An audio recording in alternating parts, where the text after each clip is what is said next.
Hangar at Heathrow was quiet, wrapped in the hum of fluorescent lights and the faint metallic echo of tools. Midnight work always carried a certain stillness, an illusion of safety beneath the whine of air compressors and the smell of jet fuel. In the corner, an Airbus A319 rested under the glow, its silver skin gleaming like a sleeping giant. British Airways Flight 762 was due for its morning run to Oslo, a routine flight on a routine day. Nothing about it looked unusual. Two maintenance technicians moved methodically beneath the wings, following a checklist they had done hundreds of times before.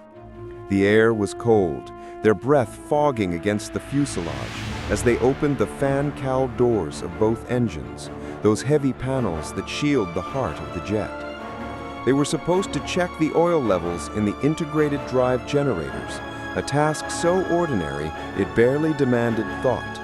But that night, a missing tool stalled the process, a small inconvenience that shouldn't have mattered. Time pressed, deadlines loomed. The men made a silent decision: leave it for later. The cowls hung open, like unblinking eyes in the dark. No one noticed. No bright warning tags, no notes in the cockpit, no second glance. The aircraft stood ready, seemingly perfect, yet hiding a flaw so simple, so human, that it would soon unravel thousands of feet above London. The night shift ended, and silence returned. Flight 762 waited patiently in the dawn's cold light, ready, fueled, flawless, and fatally incomplete. Dawn crept over Heathrow, soft and golden, brushing across the silver fuselage of Flight 762. The airport was waking, jet engines coughing to life, ground crews moving with practiced rhythm, the choreography of another ordinary morning. Nothing about this moment suggested danger. The Airbus waited at stand 513, immaculate under the rising sun, its twin engines gleaming with quiet confidence. The first officer stepped onto the tarmac, clipboard in hand, the air crisp with the smell of kerosene. He began his walk-around, the ritual every pilot knows by heart, a slow, methodical dance of observation and trust. Tires, flaps, landing gear, lights, all seemed perfect. He crouched, checked the nacelles, squinted at the metal contours. Everything appeared right. There was no sound, no shimmer, no hint that just beneath his gaze lay an unlatched secret. Two panels hanging by faith alone. In aviation, confidence is built on repetition. You see what you expect to see. The human mind fills in the gaps. So when the co-pilot looked up from his inspection, he felt that quiet certainty every aviator needs before flight. All is well. He signed off the walk-around, unaware he had just walked past the spark of chaos. Inside, passengers were boarding. The captain's voice was calm, the cabin crew smiled, and the hum of the engines promised another safe departure. Routine had done its job. It had hidden the truth perfectly. Flight 762 was ready to fly, its danger sealed beneath layers of normalcy and trust. The engines roared to life, a thunder that vibrated through every seat and rib of metal. Runway 27L stretched ahead like a promise. Cleared for takeoff came the final call, and Flight 762 surged forward, smooth, powerful, flawless. In the cabin, passengers leaned back, some closing their eyes, others watching the wings tremble with acceleration. Everything felt normal, right up until it didn't. At first, it was subtle, a shimmer, a flicker at the edge of vision. A few passengers near the wings frowned, thinking they saw movement where there should be none. The noise outside deepened into a strange rattle. Then, as the jet climbed into the pale sky, the calm shattered. Both fan cowl doors, forgotten in the quiet of the night before, ripped free with a metallic scream. torn open by the wind like bursting armor. Fragments of metal spun into the morning light, striking the wings, slicing into the skin of the aircraft before vanishing into the blue. Inside, no one knew. The cockpit instruments glowed steady and serene, betraying nothing. The pilots spoke in even tones, their hands steady, their training unbroken. But behind them, down the sleek length of aluminum and glass, something terrible had begun. A wound in the machine, invisible yet alive. Flight 762 climbed higher, carrying its passengers to Oslo, the echo of torn metal fading beneath the hum of trust. The sky was clear, the danger unseen. The climb was smooth, effortless, like any other morning flight slicing through the London haze. Inside the cockpit, calm precision ruled. The captain's voice was steady, the first officer's focus absolute. But somewhere beyond the glass, just below the right wing, something vital had already gone wrong. The missing cowls had done more than tear free. They had wounded the aircraft. Metal fragments had sliced through systems that no alarm could yet detect. At first, the only sign came as a flicker on the screen. An amber light, a brief warning tone swallowed by the hum of the engines. "That's odd," the captain murmured, eyes narrowing. Then came another tone, sharper this time. The autopilot clicked off. The master caution chimed, echoing in the confined space like a pulse of dread. "Yellow hydraulics," the first officer read, disbelief creeping into his voice. It didn't make sense. They were barely minutes into the flight. Systems weren't supposed to fail here. Not now. The captain's hand moved with mechanical precision. Diagnose, isolate, contain. Training over instinct. He killed the power transfer unit, preserving what pressure remained. The aircraft steadied, but the silence that followed wasn't reassuring. It was heavy. Too heavy. Outside, the sky stretched endless and calm, mocking the chaos quietly blooming within the machine.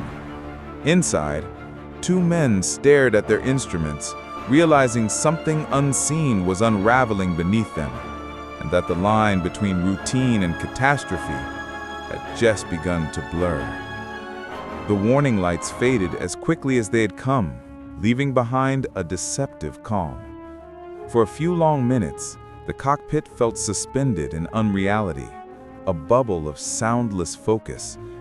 Then, like a slow breath turning into a gasp, the aircraft began to tremble. A faint shudder rippled through the controls, subtle but wrong. The captain's hand tightened on the yoke. "Feel that?"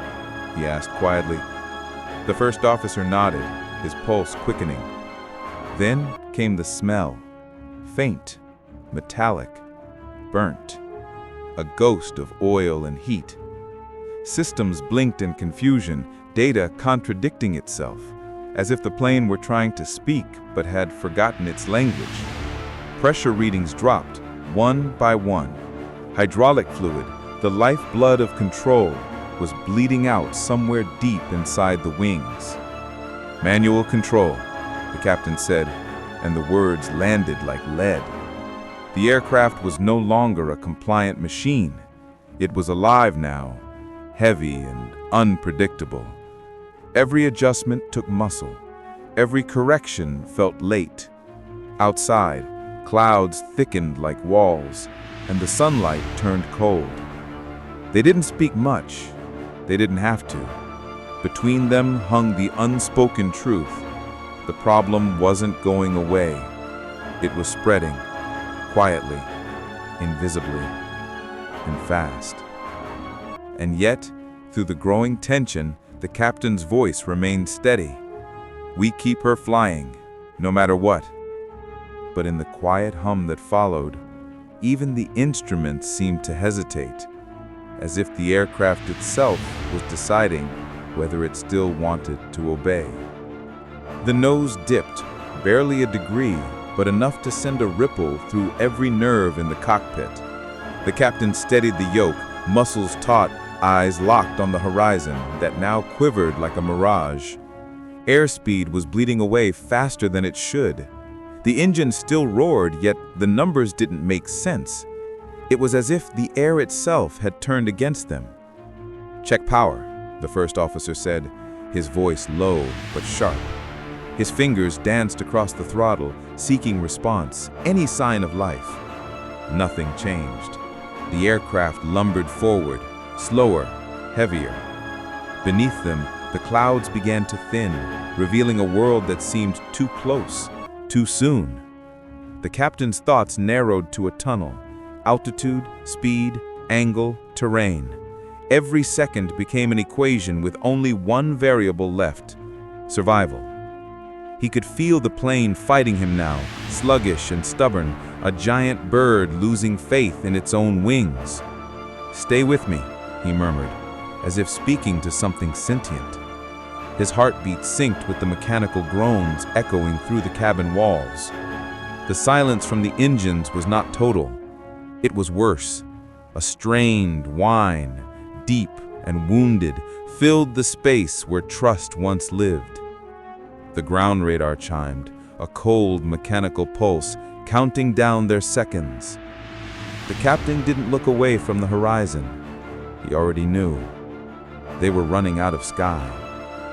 The world narrowed to a single heartbeat, a suspended instant between chaos and silence. The ground surged upward, the horizon swallowed by light and motion. Then came the impact, a guttural roar, metal screaming against earth, the jolt of something too large, too alive, coming to a brutal halt. Time broke apart. When the noise faded, there was only breath, the raw humankind, fragile yet defiant. The captain's hands were still locked around the yoke, knuckles bloodless. Smoke drifted through the cabin like a ghost reluctant to leave. Somewhere behind him, voices rose, disoriented, fearful, but alive. Alive. He exhaled for the first time in what felt like hours. Outside, the world was still. No firestorm, no explosion, just the quiet persistence of survival. The aircraft, battered but whole, rested in the mud like a wounded creature that had refused to die. In that silence, a truth crystallized. It wasn't power that saved them. It wasn't perfection. It was resolution, the relentless refusal to surrender, even when everything else was falling apart. Machines could fail, systems could break, but human instinct, that stubborn, flickering spark, could still steer through the impossible.